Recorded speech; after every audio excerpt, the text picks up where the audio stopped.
A live look on the peninsula. This is our traffic cam in Palo Alto along 101. Some light traffic this evening, but it will pick up in the next 48 hours. A lot of people will be on the move for this Labor Day weekend, and it's leading to a warning from health experts. Also, a lot of closures for some popular destinations. That delicate balance continues. We've gone through this for so many months. We want to hang out with our friends and family members, but at the same time, we want to stay healthy. The problem is, will we see a spike after Labor Day weekend in terms of coronavirus cases?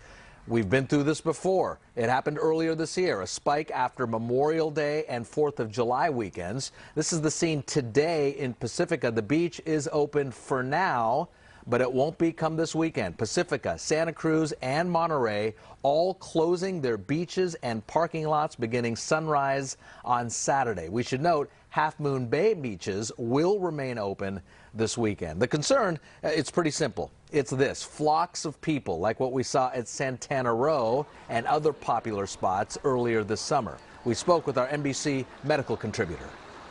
Well, Raj, one of the big concerns about the long weekends is that that's the time that we take to mingle with our family, to meet our friends, and the concern is that increased socialization may lead to more cases arising.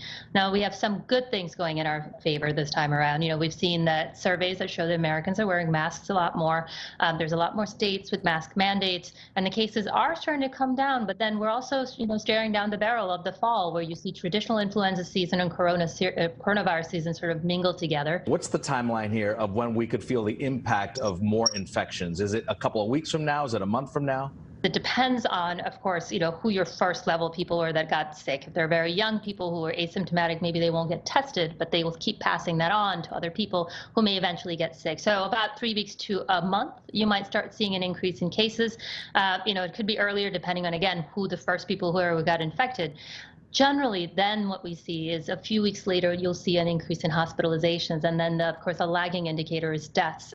Hopefully, some of the measures we're taking for coronavirus with the mask, with the distancing will reduce the flu cases. But if I can make one more plea, get your flu shot. It will help decrease the activity in community even further. That is a good reminder. We just cross our fingers that we don't see another spike. Unfortunately, we should add, unlike Memorial Day and 4th of July weekends, coming up on Labor Day here, colleges are back in session. They might not be in-person classes, but plenty of people living in apartments and dorms and fraternity houses, which lead to a lot of parties. So that's a concern. And Jessica and Janelle, I know, Jessica, you have a college-age daughter. I have a cousin down at San Diego State. She just tested positive. She's living there on campus, so she's coming home back to her parents' house. SDSU just sent out an email about 10 minutes ago saying that they've had, since August 24th when school started, 67 cases reported. So this is just going to be picking up. I mean, really, that's just 2 weeks. So it is a concern for all of us that have kids in college. All right, thanks, Raj.